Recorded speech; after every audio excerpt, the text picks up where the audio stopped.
Última jornada en Panamá de la expedición Ruta Quetzal BBVA 2013.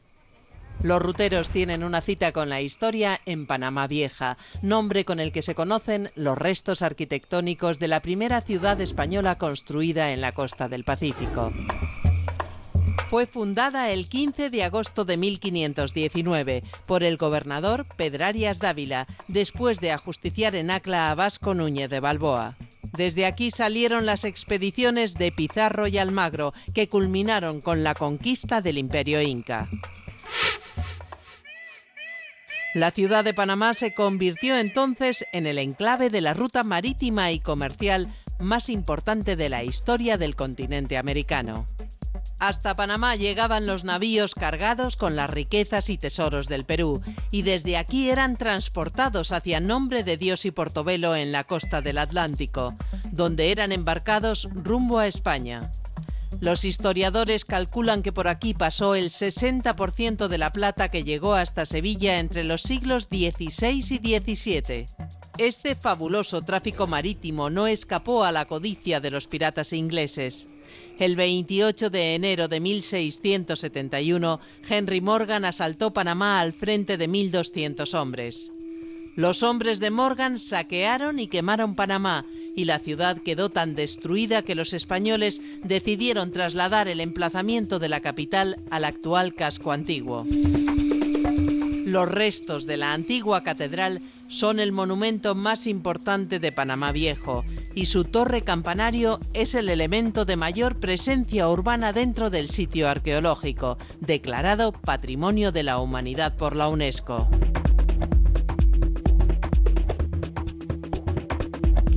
Para conocer la historia de la primera Panamá, la doctora y catedrática de Historia de América, Carmen Mena, acerca a los ruteros a la historia de la sociedad colonial panameña del siglo XVI. Panamá la Vieja fue fundada sobre una ranchería de indios pescadores que se dedicaban a la pesca, de indios cuevas, seguramente de nombre Panamá. Nos preguntamos los historiadores a qué se debe el nombre de esta ciudad y existen varias versiones. Una de ellas apunta a que Panamá, en lengua cueva, en lengua de los indios cueva, significa lugar donde abunda el pescado. Otros dicen que el nombre de Panamá deriva de un tipo de árbol que abunda mucho por esta zona, que se llama así, Panamá. Sea como sea, es cierto que Panamá iba a pasar a la historia por convertirse, insisto, en uno de los puertos más importantes del comercio americano. En la garganta del Nuevo Mundo, esto es un nudo estratégico de esa primera globalización que se realiza ya en el siglo XVI. Muchísimas gracias por vuestra atención y que paséis un día fantástico.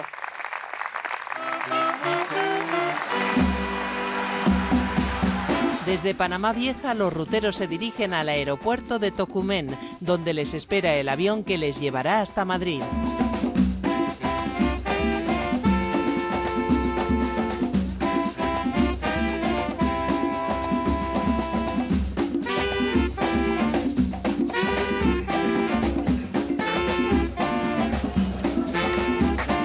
Buen viaje.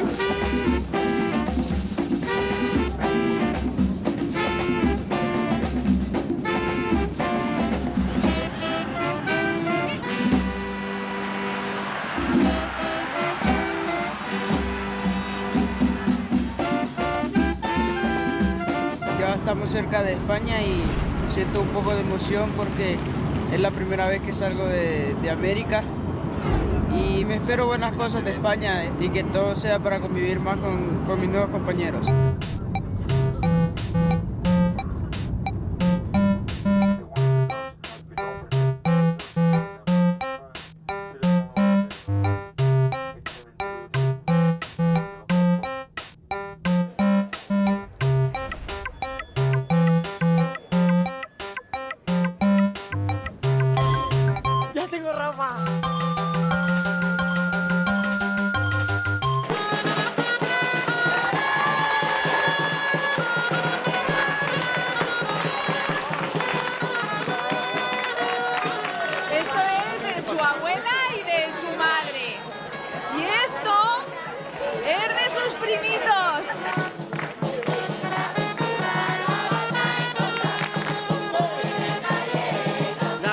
Buenísima, estupenda. ¡Ay, qué alegría! Estoy muy contento de tenerla aquí. ¡Ay! Estaba ya nerviosa porque no nos dejaban salir. Pero ya al final, bueno, la voz ya la doy por perdida.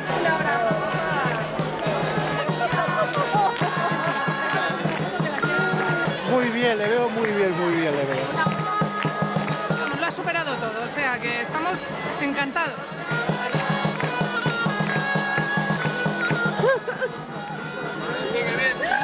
Maravillosa, maravillosa. ¡Andrea! ¡Carmen! ¡Andrea! ¡Carmen! No nos deja venir aquí.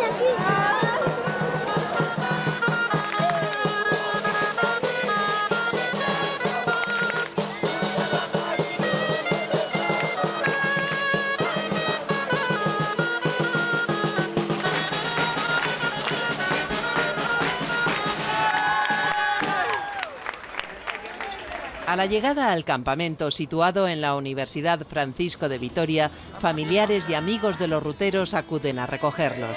Invitados por sus compañeros españoles, también los expedicionarios foráneos disfrutarán de una tarde en familia durante nuestra breve estancia en Madrid. Bueno, voy a la casa con mi amigo José Luis y mis otros amigos de la ruta. Y bueno, vamos a pasarlo bien. Sí, vamos a ir a la piscina y vamos a comer mucho.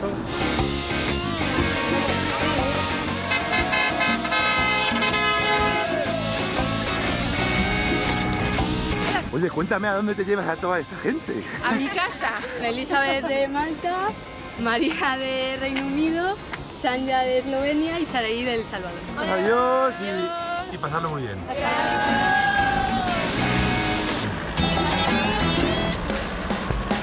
Hoy la expedición comienza su gran aventura europea.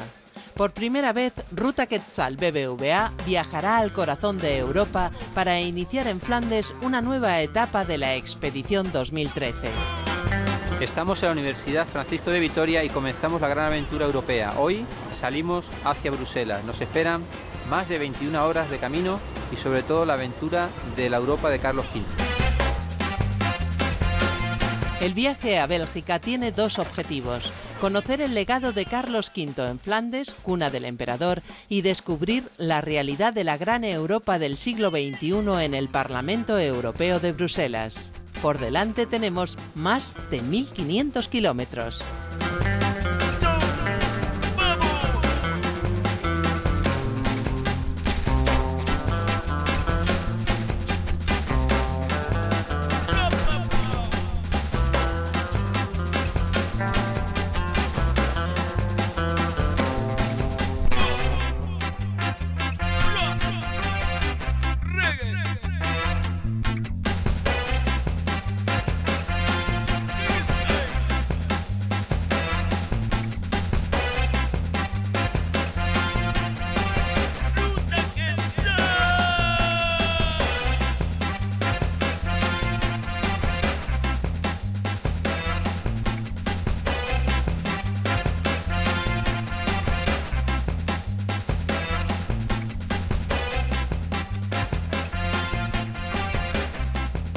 Después de un largo y pesado viaje en autobús, los expedicionarios llegan por fin a Bruselas.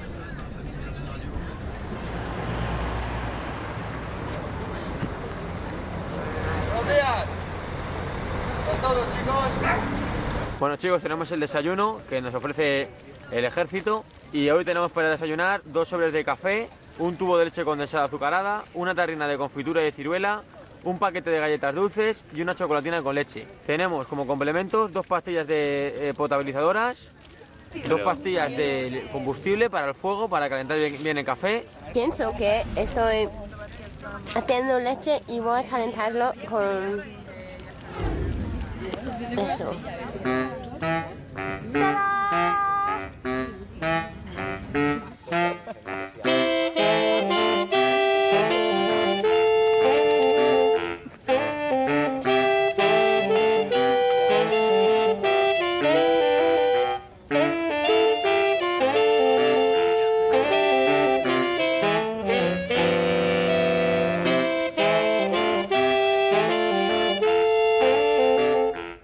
El origen de la ciudad de Bruselas se remonta al año 695, cuando el obispo de Cambrai, Saint-Géry, erigió en una zona pantanosa una pequeña capilla dedicada a San Miguel Arcángel, y el lugar fue llamado Bruxela, la capilla del pantano.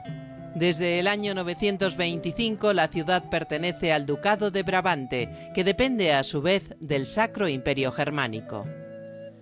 Hacia el año 1100, la pequeña ciudad se rodeó de una muralla y comenzó a desarrollar una intensa vida comercial favorecida por la presencia de ríos y canales en la región.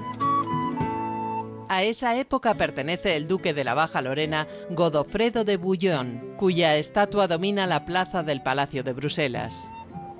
En el año 1095, el Papa Urbano II hizo un llamamiento a la cristiandad para una cruzada que liberara los santos lugares de manos del Islam. Godofredo fue uno de los primeros en responder a esa convocatoria. Vendió la mayor parte de sus dominios para financiar un ejército propio con el que llegar a Tierra Santa, y tras una exitosa campaña militar logró tomar Jerusalén en el 1099, convirtiéndose en protector del Santo Sepulcro. En 1430, Felipe el Bueno, duque de Borgoña, hizo de Bruselas la capital de su imperio y comenzó la construcción de palacios, iglesias y otros edificios significativos. Bruselas se convierte en el centro de las artes figurativas flamencas y borgoñonas. En 1482, con la muerte de María de Borgoña, casada con Maximiliano de Austria, el gobierno de Bruselas pasa a manos de la dinastía de los Habsburgo. Tras la muerte de Maximiliano, su hija se traslada a Malinas y allí se ocupa de la crianza y educación de su sobrino Carlos, el futuro emperador. Carlos V tuvo una intensa relación con esta ciudad. Aquí instaló en 1515 la capital de los Países Bajos y en Bruselas fue coronado emperador a los 16 años. Convertida en centro de poder de los Habsburgo, durante el reinado de Carlos V, Bruselas vivirá una época dorada de esplendor y grandeza.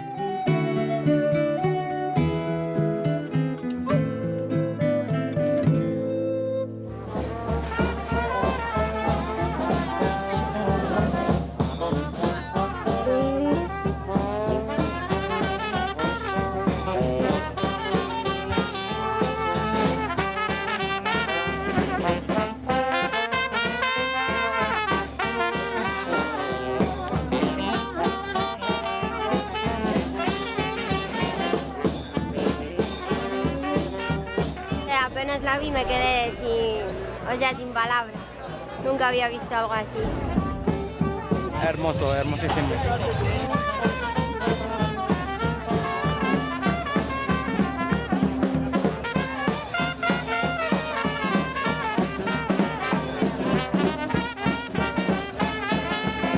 Me encanta Bruselas, es la plaza mayor más hermosa que he visto en mi vida. La arquitectura, los monumentos, la forma como está construida, todo es tan distinto pero único. Me gusta mucho.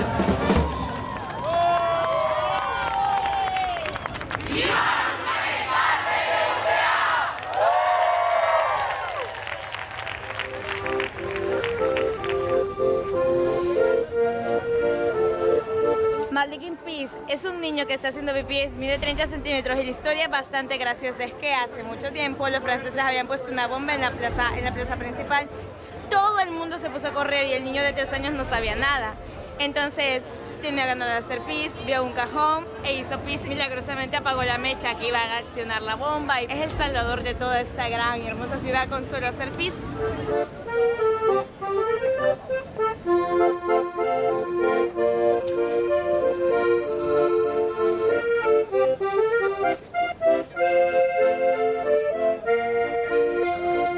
Siguiendo la estela del emperador, los expedicionarios se dirigen a una de las residencias principales de Carlos V, el antiguo Palacio de Coudenberg, el mayor sitio arqueológico de Bruselas. Estamos debajo de las ruinas del castillo, de lo que fue el castillo de Coudenberg.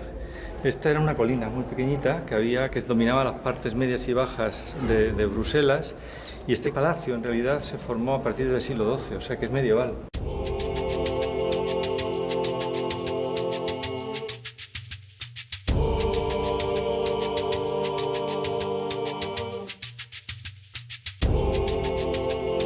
Los vestigios del destruido y sepultado palacio están situados debajo de la Plaza Real.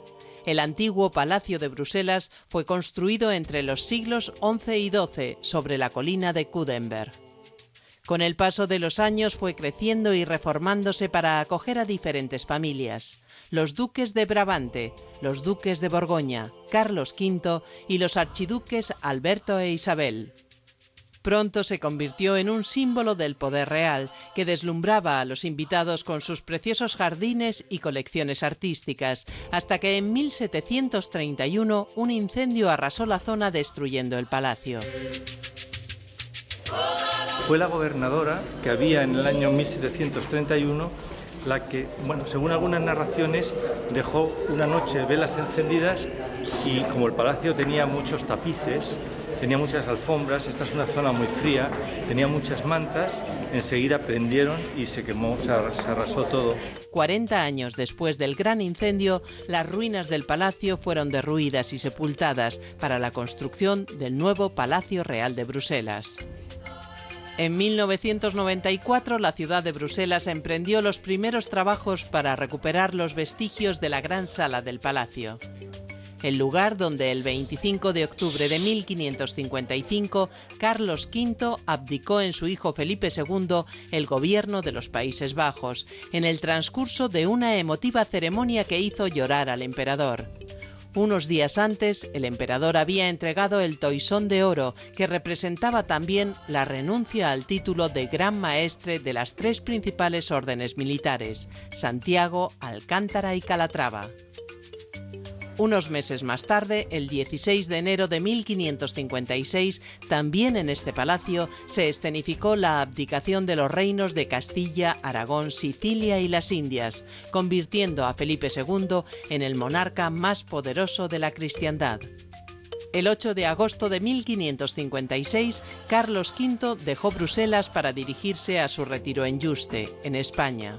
Desde Zelanda, la flota imperial, formada por 56 naves, partió rumbo a España, desembarcando en Laredo, Santander, el 28 de septiembre de 1556.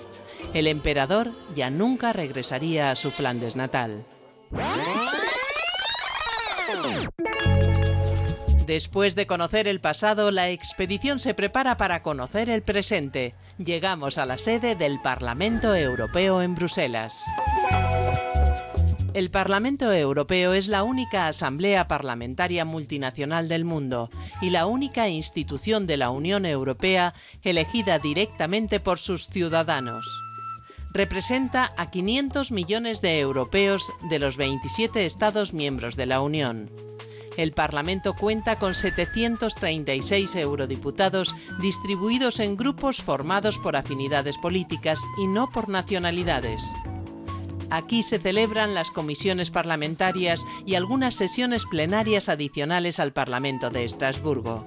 Los debates se desarrollan en todas las lenguas oficiales de la Unión Europea, lo que refleja la importancia del carácter multicultural de este Parlamento. En los últimos años, el papel legislativo del Parlamento ha aumentado considerablemente.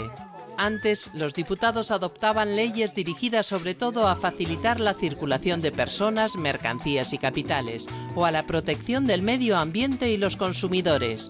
Ahora su acuerdo resulta asimismo indispensable para legislar en sectores como la agricultura, la pesca, la energía, el turismo, el control de fronteras exteriores o la cooperación policial y judicial.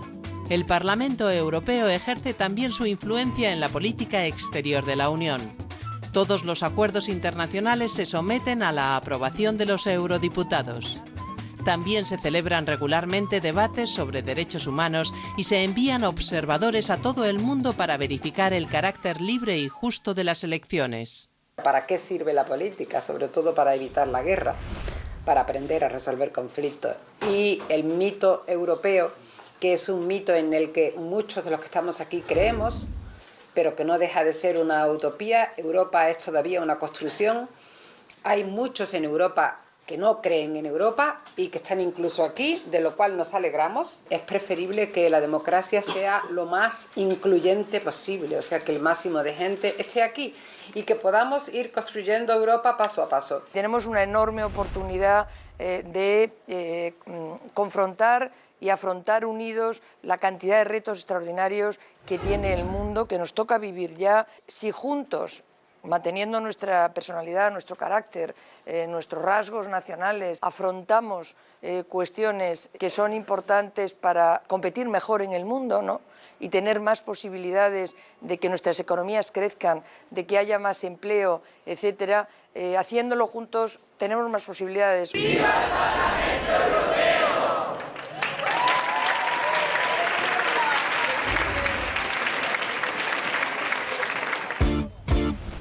A primera hora de la mañana, la expedición tiene un acto oficial en el Ministerio de Asuntos Exteriores belga, donde es recibida por Didier Reynders, viceministro del Gobierno Federal belga y ministro de Asuntos Exteriores.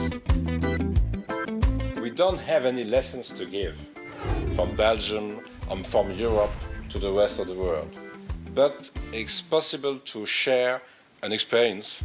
I mean, after so many centuries of wars, of conflicts on the European continent, it was possible after the Second World War to start a process of regional integration.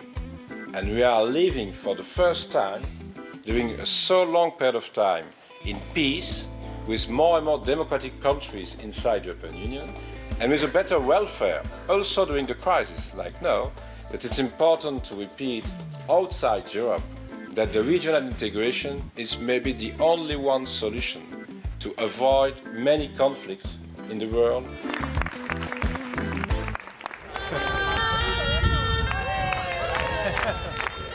Esta oportunidad de estar con el viceprimer ministro en Bélgica, en la sede de las comunidades europeas, y poder tener una opinión autorizada de la situación actual del país y de las comunidades es una oportunidad magnífica.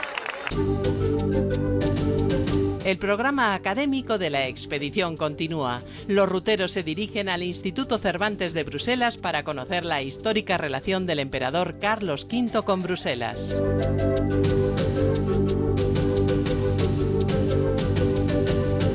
El Instituto Cervantes nace para promover y difundir la cultura en español, la cultura que se hace en España y la cultura que se hace en todos los países hispanohablantes, que es lo mismo que decir que el Instituto Cervantes es también la casa de todos los países latinoamericanos que hablan español.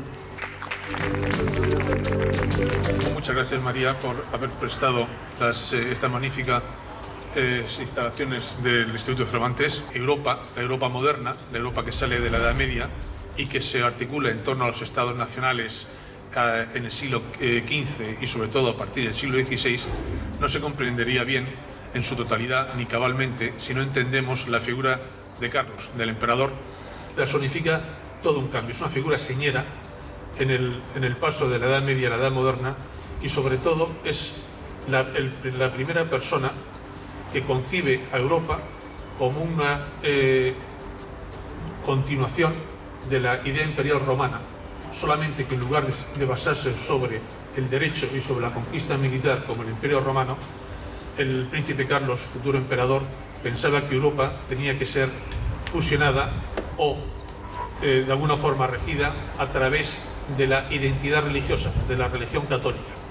Yo creo que de momento he hablado demasiado, yo me pararía aquí un poco y os dejaría a vosotros que me hicieseis cuantas preguntas, cuestiones, inquietudes, y si puedo os respondo a todas ellas con mucho gusto. Muchas gracias.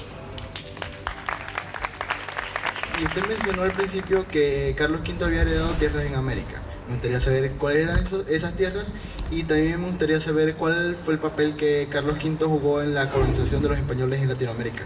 El reinado de Carlos V es cuando se produjo la conquista de toda América. Tuvo reinó 40 años.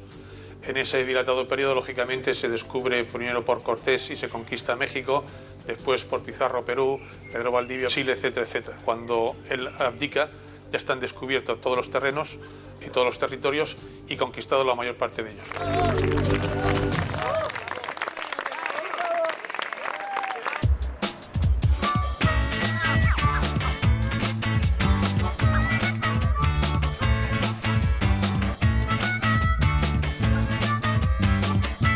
expedición deja la capital belga para proseguir la ruta del César Carlos en tierras de Flandes. Próximo destino, la ciudad de Gante, donde el 24 de febrero de 1500 nació el emperador.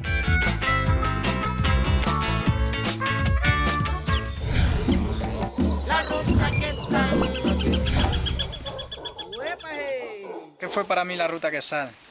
Pues el viaje más increíble que me he hecho en la vida.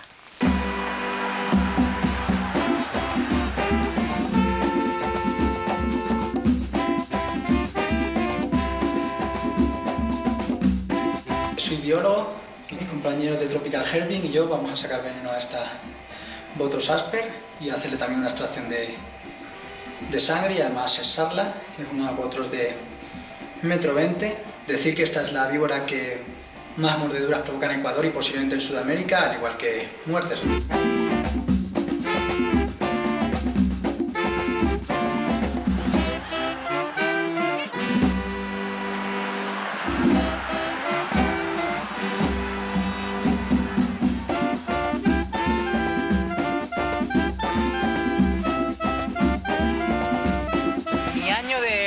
Fue el 2002, ¿no? Hice el viaje rumbo al estrecho de Catígara, fue en Costa Rica, Panamá y España. Desde pequeño soñaba con venir a Sudamérica y esta fue mi primera oportunidad. Recuerdo en especial el camino de cruces, ¿no? Fue espectacular porque íbamos por plena selva, viendo todo tipo de animales, viendo las lluvias torrenciales, el calor, y al final conocimos a un experto en serpientes que nos mostró diversas, entre ellas recuerdo la víbora X y la boa constrictor, ¿no? Y bueno, yo me ofrecí a cogerlas. No me dejaron la víbora X, tenían miedo que me mordiese y bueno, al menos la boa sí pude y bueno, ahí me apodaron el Culebras, ¿no?